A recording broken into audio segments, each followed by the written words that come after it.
right, welcome back everybody to Getting Past the Premium podcast. We're excited today to have Andy Bassett, president of Ellerbrock-Norris, on the podcast, and we're going to talk about the insurance industry, particularly property and casualty, and the journey that Ellerbrock-Norris has taken to get from that traditional insurance product sales to being an advisor to clients. So we're looking forward to this episode, and we'll jump in. Welcome to the Getting Past the Premium podcast. Welcome, man. What's up? Good to have you on the podcast. Yeah, no, excited to be here. This is fun. Am I the first guest to actually supply the drink? Yeah, I was wondering how many podcast hosts have the guest make the drink for them. That's probably not that heard of. We're going to start it. I think it's a good deal. Well, you're big time already. Works for Thanks us. for, this thing's huge. Third episode. Yeah. Absolutely. Hey, Big Al, did we get a download from Europe? We did actually, yes, in Clichy, France. So we are worldwide. Welcome back, whoever we have from Clichy, France. Officially worldwide. Well, we hope. I did take French for 4 years, but it's in the past now. I love it. Gone international, by the way, Manhattans. Yes, tell us what we're drinking. That's what we're having Manhattans. It's kind of like my go-to drink, and we have the stuff back there. Just did a little rye whiskey. Jim Beam wants to sponsor. Yeah, right. Did a little rye. I don't know. I grabbed Jim Beam because it was on sale, but it's pretty it good. Tastes good, Tasty. and so there we go. Manhattan's on the GPP podcast today. That's right. I like it. And what kind of cherries? Those look fancy. They are the filthy cherries. So I don't know. I kind of like them. They're at a price point that makes sense. They're not the $35 a bottle of cherries, but they're really good. Well, they're good. Yeah. So there you go. That's what we're having. So cheers, guys. I enjoyed being here. Absolutely. So today's conversation, we just wanted to kind of talk about Ellerbrock-Norris's transition, as we talked from that product sales mentality, that a lot of the property and casualty insurance industry operates into, the evolution of becoming more of that advisor to clients, right?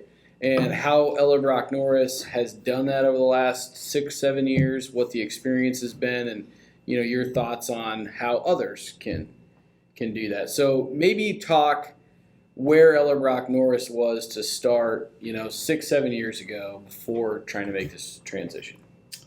Yeah, it's the history I think is important, and it's a long history. 1906. Yeah. So Ellerbrock-Norris has been around a long time, and we have always been, still are, very good at servicing insurance. Yep. Right? And we were, grinding through the typical insurance agency model of, we're going to have the best service, best-in-class service out there.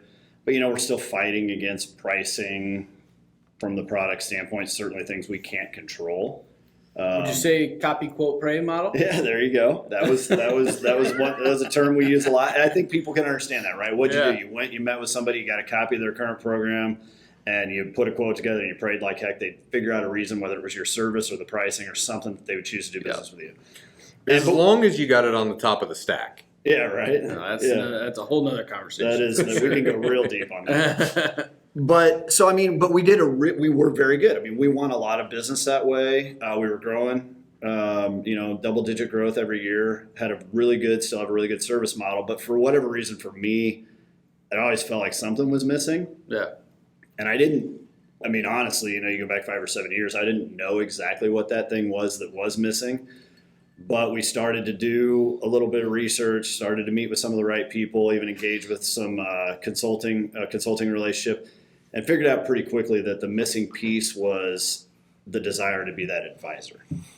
There was the gap there was, how do we go from being really good at insurance and still grinding out and winning things that way to shifting to more of a top lead trusted advisor of our clients from a risk management foundation too, because that's where our background had come from. So that was, you asked about where we were 5 or 7 years ago. That was where we were.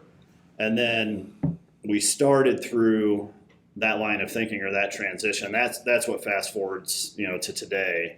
And our Encore brand and everything we've built since then has been around that foundation of how do we become that holistic advisor to our clients. And I think we've done a great job of doing that, and we've managed to almost 10x revenue since then. So we've had tremendous growth along the way, but it's also been the right growth and the right kind of clients. And so that's kind of where we were to where we've become and where we've come in a real nutshell. Yeah. Well, typically that was quick for you. I mean, that was good.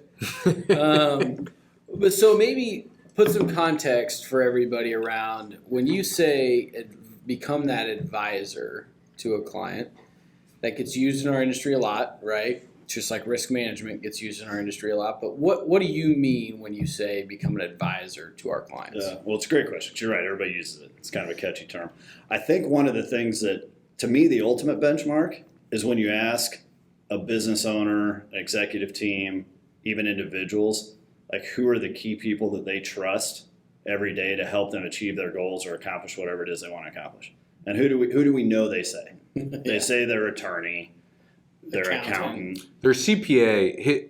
Traditionally, when we go back and we look at all the studies, the CPA is at the top of the list every time for most trusted advisor. Nobody wants to pay taxes. Yeah, they are. And attorneys are there. Yep. And I mean, you think of even things like their medical doctors, their medical providers, people they trust for high-level advice, right?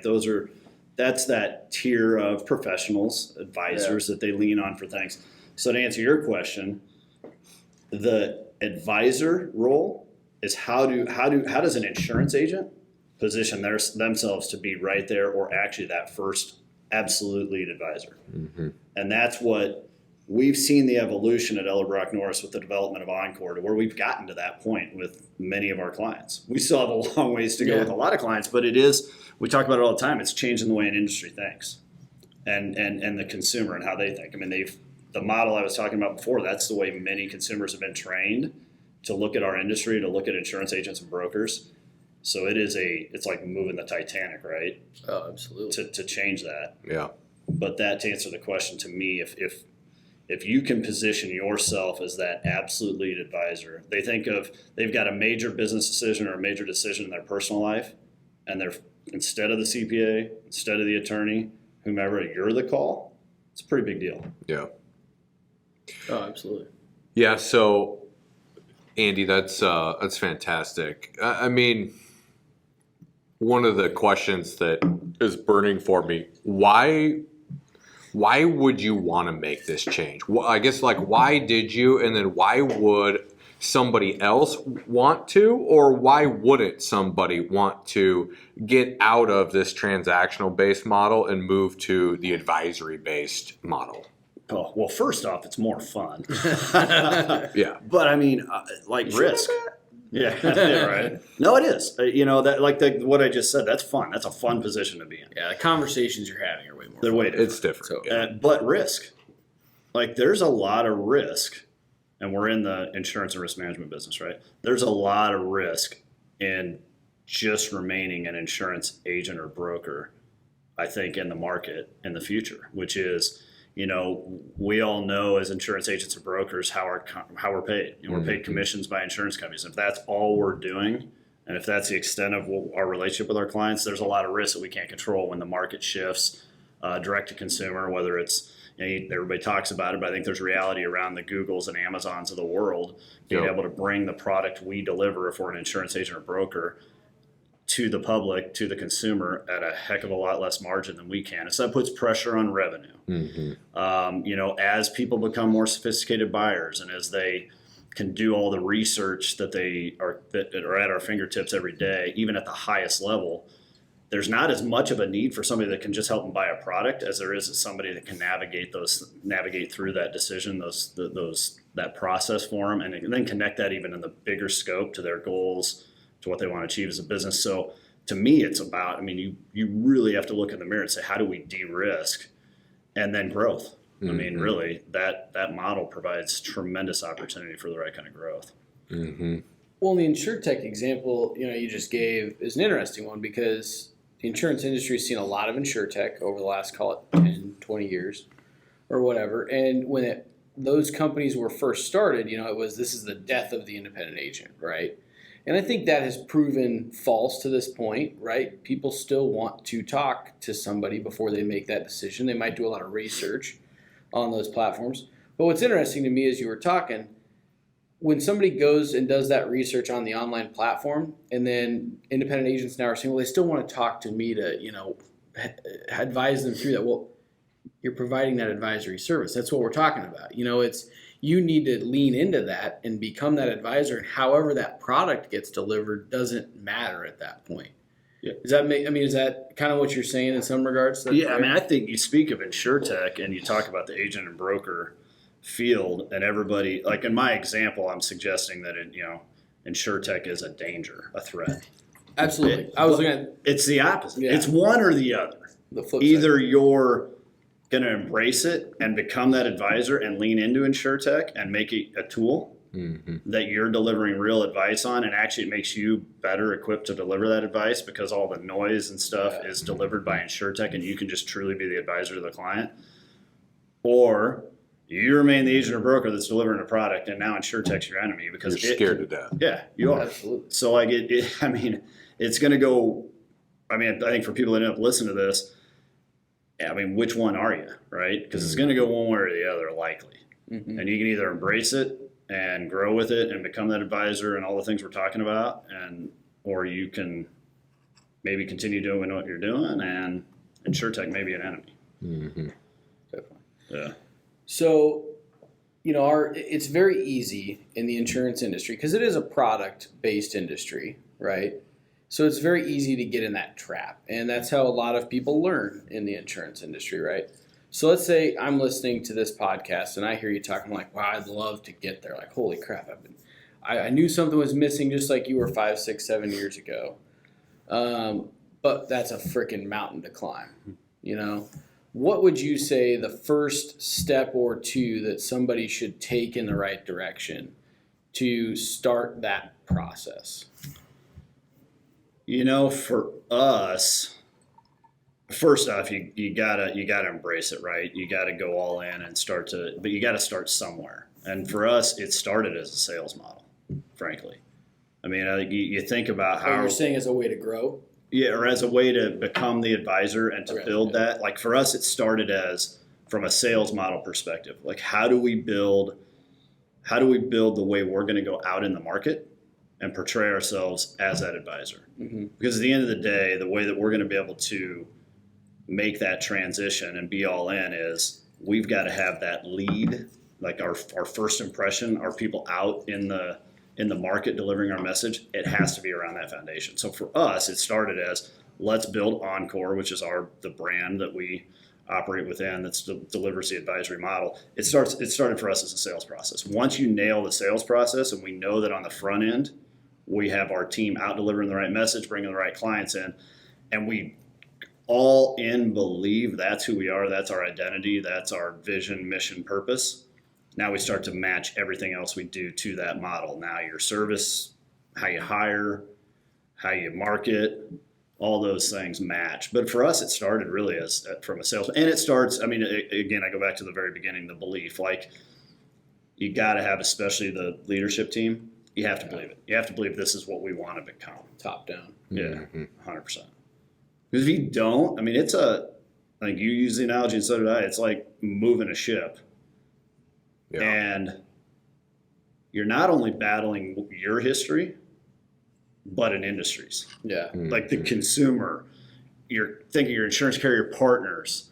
Think of, there's so many relationships we have that model. Think of the systems we use. Oh, man. Like our management systems. Don't get me started. Yeah, right? I know that's a topic.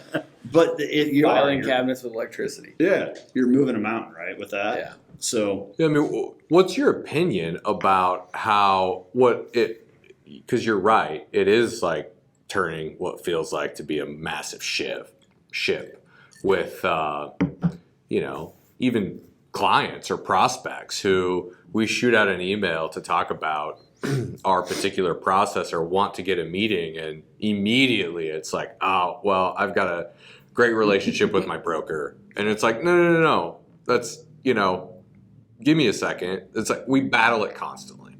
But I even think that starts from the top down. That's been driven by companies over hundreds of years that want to operate that way. from your perspective and your role inside Ellerbrock-Norris, how do you see the landscape changing in the insurance industry moving forward at the company level? But then, how is that impacting what we're viewing today, which is just company after company, agency after agency getting acquired? Oh, yeah. When you say company level, you mean the insurance company level? Yes. Yeah, I mean, M&A is the name, it's everywhere, obviously, in our industry right now. So I think at the agency and broker level, I think that's a sign of what we're talking about right now. Those that aren't transitioning to a bigger, broad, I don't know if that's not even the right word, but a more advisor model, and don't have the vision, the foresight in place to be able to want to do, and to want to, frankly, perpetuate their company, however that looks.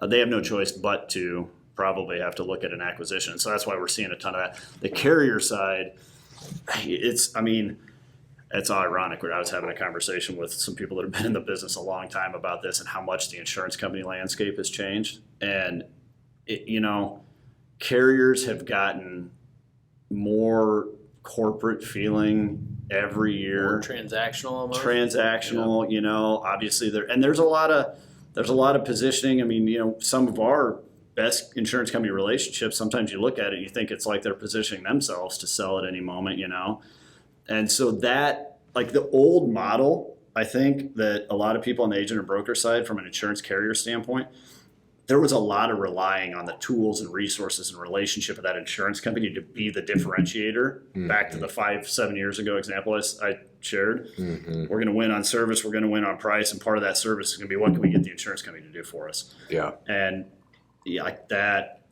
those days are going away in a hurry. Mm-hmm. So I see that on the carrier side a lot. And so that's however you look at it, however you interpret this agent broker versus advisor conversation, how do you take all that into your own hands, right? Mm-hmm. And not rely on insurance carrier partners to deliver. Not that they're not going to have great tools, but if they're the only tools, that's a risky place to be. And so I think all of that conversation is what lends then to that merger and acquisition piece, which is why we see so much consolidation. And there's frankly, there's a ton of money coming into that. Yeah. Because people see the opportunity.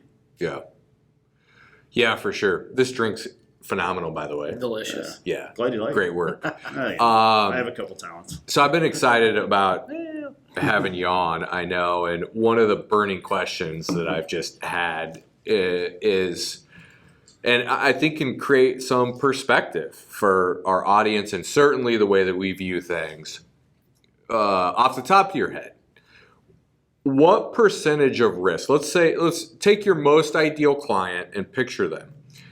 What percentage of risks that they face as a business gets transferred, if you will, to an insurance company?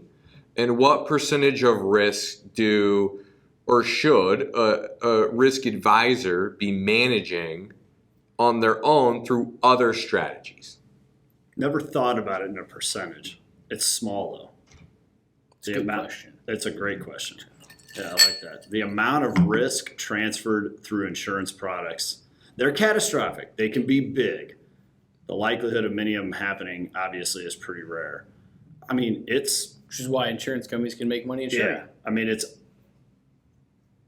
under 20% probably. Gets transferred to a company? Insurance. Yeah.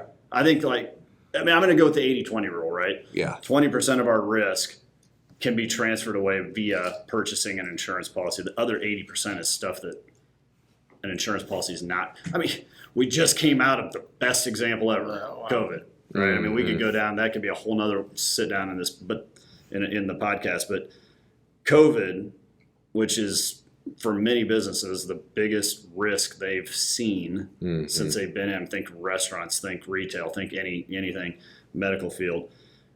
And that was not in any way, shape, or form addressed by traditional insurance programs. Yeah. And so, even the most catastrophic, yes, there's very good protection in insurance policies, whether it's life insurance when somebody, a key person passes away, or disability because they get hurt or injured, or, we have significant property values and they burn to the ground. Yeah, those are big. They don't. I mean, Cyber was a huge concern for a while. still with is. COVID, of Yeah, we course. can't. Yeah, we can't ignore those. But to Yeah. answer your question, I mean, I'll stick with the 80-20 rule, and I'll without having ever actually put, real thought around that. But it's not. Yeah. There's a lot more risk. Point being, there's a lot more risk that exists in business or people's personal lives that insurance programs, policies, and platforms just aren't going to address. Yeah. And it's just interesting to me to think about it and frame it that way. Because if you're a business owner, what have you been taught? Right? What have you been taught? Do you think that if you asked and you polled, which we've never done, be interesting to find out, if you polled your business owner clients and you said, what percentage of risk exists inside your business that you're transferred to an insurance company, would it be the opposite of what you're saying? I bet every agent or broker that watches this will relate to the fact that how often have you heard, I've got insurance for that? Like the consumer legitimately thinks that insurance covers everything. Yeah. And Especially on the personal side. yeah, it's unbelievable. But even, you say that but business owners, at the end of the day, it is a very uneducated consumer Yeah. outside of price. Yeah. Like that's the only education, nearly the only education that really happens in our industry is how to go buy it for less. Yeah. But it's not a what it protects you against type of conversation, because we hear that all the time. But I got insurance; it's covered. Well, but that's where. How do you know? Like now we shift to that advisor. If you're the insurance agent or broker, you're going to deliver that policy, and you don't even know. Yeah. You don't really know what the risks are that exist outside of that. Likely, you certainly don't know if your client thinks that everything their biggest fears are protected by that policy, because you don't know if their biggest fears the building's going to burn down, Right. or if it's that Right. they have no idea how they're going to transition their business to their kid. Yeah. Well, that insurance program isn't going to help them with this problem, right? And unless you're an advisor asking the questions, that's why I talked about the sales process when you asked about where it developed. You cannot be the advisor unless you're there asking the questions, understanding, taking those deep dives to really know what does drive Yeah. the real risk here. And again, Well, and gosh, having the business model that allows you to get out from the fray, and I guess what I mean by that is like the transactional day-to-day processing stuff, to being able to have real awareness around a business owner or a household and talking about risks that you can't insure. That's an uncomfortable conversation for a lot of people in our business to have. because you're not getting paid to have it. It's part of it. It's such a big part of it. Well, let's connect those dots, because here's what's interesting. Insurance pricing is based on risk, correct? It's an underwriter saying, what's my risk of paying out more in claims than I brought in premium, right? So if we're helping a client better manage their risk, even if it's not directly related to that building, the risk of fire in a building that a property insurance policy would respond to, if we're lowering that risk profile, does that equate, or how does that equate to managing the risk in that insurance program, thereby cheaper insurance, better setup insurance, etc.? What are your thoughts around that? I mean, we could go. This could be a whole nother conversation in itself. It's I feel like I common, had a few of those today. right? It is funny to think about. If you think about the traditional process of underwriting risk in our business, I mean, outside of using technology and some things like that, like not a lot's changed, right? I mean, I think everybody's watching Accord apps, right? It's asked the same thing since I've been in the business, and it's important stuff. But how much does that tell an underwriter that's sitting, well, now maybe at their house, right, Yeah. virtually, but in a Probably cube? most of them. Yeah, right. How does that tell them? How does this business? What's their true risk profile? Like, how do I know they're better? This manufacturer's better than the next. Okay, they're building sprinkler, this and that, but most of them are. But this one has the most solid perpetuation plan in place. They know exactly how they're going to transition the ownership of their company. So they're going to be here 5 and 10 and 15 years from now. And they've got these incredible growth strategies, and they know exactly what their competition's doing, and they know what next widget they're going to make, and they know exactly how to keep their key people, because they've got that plan and strategy in place. And all we can tell over here is the story around the building sprinklered and That's it. That's a completely different story. So now you shift that to an underwriting hat, and they're like, why wouldn't I want to take more risk with this company that can tell me that story than with this one? And when I say take more risk, meaning basically price the program less. Well, it's all relatable, right? I mean, if you look at from an underwriter's perspective, one of the things that many underwriters will look at is the Osha violations that somebody may or may not have had. And, the likelihood of Osha coming in to fine an organization is actually relatively low. But if you have had that, it shows that you are operating either an unsafe business or one that, in their mind may or may not give a crap about the regulations that OSHA has set forth, which leads to a safe environment, right? Exactly. So again, something that traditionally an insurance agent may not think to look at, but is low-hanging fruit if it's there, right? If you have had those, and we can come in and say, hey, we need to clean this up from an OSHA perspective, which there's many tools out there to do, that's a better story to go in and tell an underwriter that says, hey, here's our plan to clean this up. Here's why this is going to be a better risk. And those things exist across. The insurance companies have the data. I mean, just a crazier example, personal lines insurance, credit scoring. How does credit scoring apply to better rates on auto insurance? It's because they've connected the dots to somebody's credit score and how they drive a vehicle. Yeah. Which is way beyond me, but they've done it, right? Right. And so we need to connect the dots for these underwriters to say, why is what we're doing in managing an underlying concern for this client going to make them a better insurance risk? Think about it after the big event happens. Like, no matter how good you are at managing risk, something bad can still happen. It's why you buy insurance, right? Then you think, as agents and brokers, we all know we've had the perfect company, and they've bought insurance for years. And then they have this big, whatever it is, picket fire, whatever it is. And now all of a sudden the insurance company wants to non-renew. And you're like, time out. Like, that's why they buy it. This hasn't been a frequency. It's been one big issue. Well, now talk about the story we're telling. If we don't have a story to tell, the insurance marketplace is going to look at it and say, well, they just had this big event. Why take the risk? Yeah. Versus, let's talk about the type of company they are. And now the underwriters have a completely different lens to look through. But that's people, it's probably the biggest reason that the insurance industry as a whole gets the bad rap, or whatever you want to say, is that right there. As you go years and years and years, then you have a claim. Now, oh my gosh, I'm going to get non-renewed. Now they're not profitable for 3 years. It's like, but again, what story are we telling?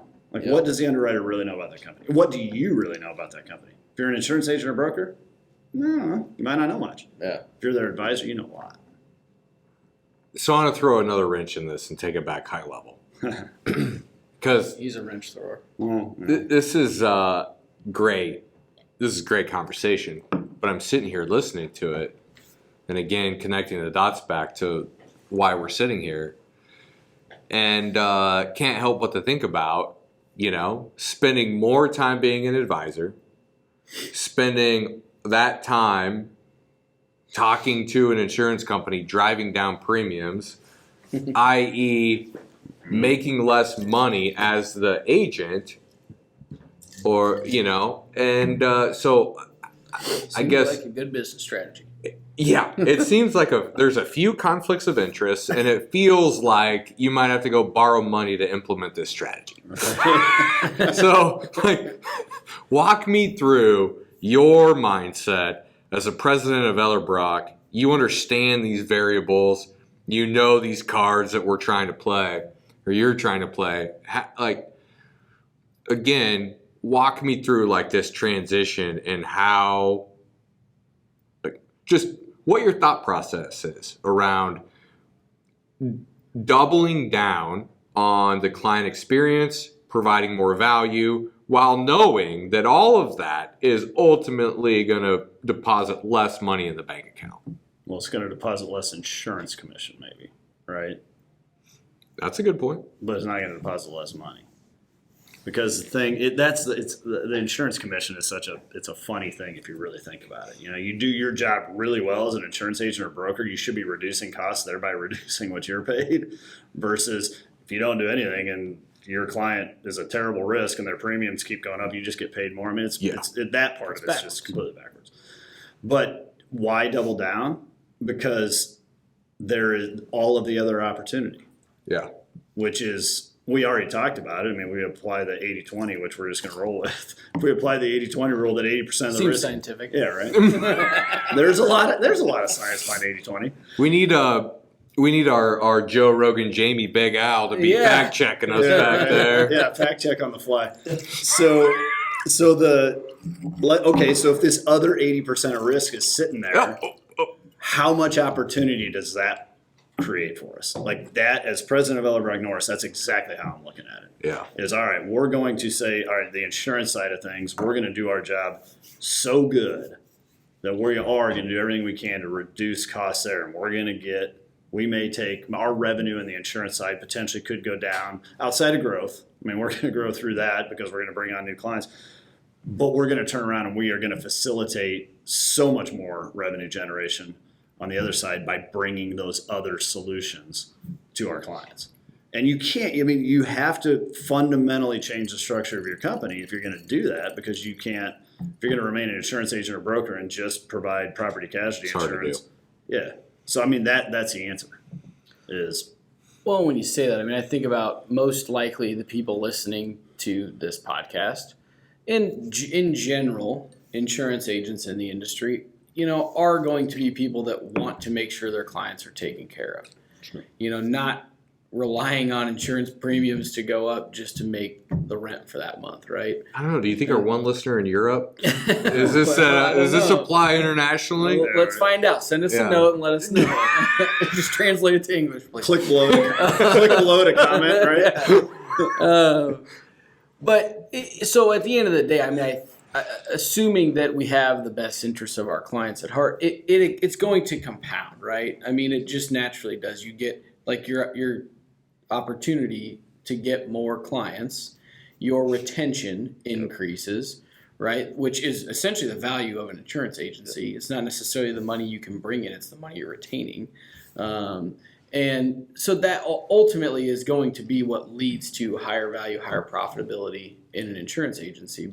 And that's a tremendous, you asked me how we're doubling down, and we are building our model to completely facilitate the other opportunities. But that's a tremendous point, because even somebody that maybe that doesn't fit for whatever the reason is, but you still want to take on the advisor role, but at the end of the day, still just going to be in a commission-based insurance model. There's nothing wrong with that, but you're exactly right.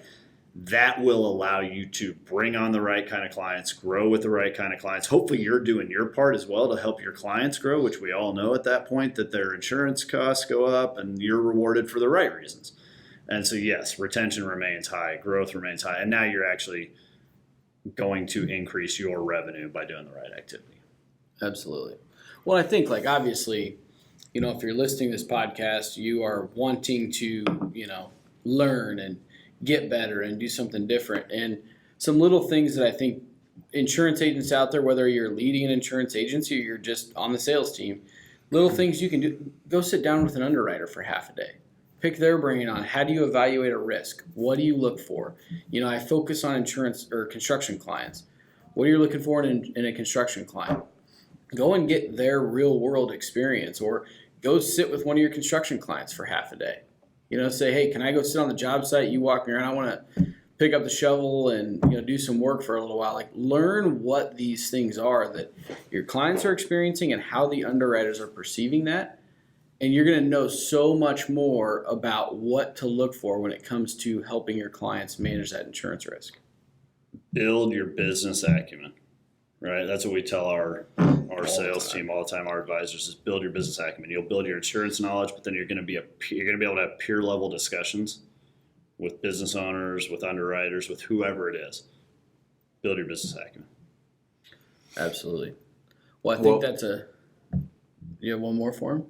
I was going to throw one more at him just to close out. Hit it with one more. Closing question. This could be scary. Right? It better be good. Yeah. All right, so don't screw it up. You're a company, what it is today, it's been around 115 years. You started making this transition 5-7 years ago. You look out 10 years, where's the industry?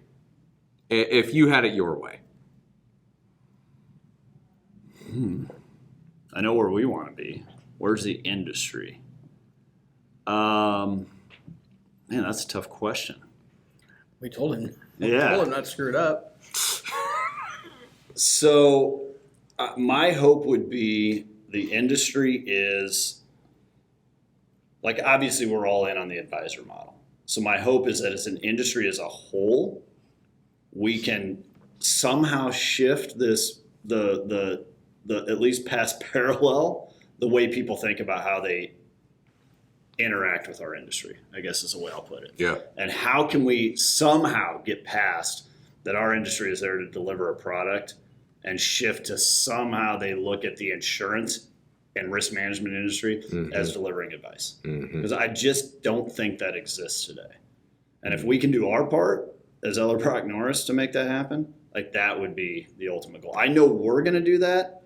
I'm not sure the entire industry is really going to follow. And so to me, it's how do we put our mark in the industry to shift that? So that'd be my answer. All right.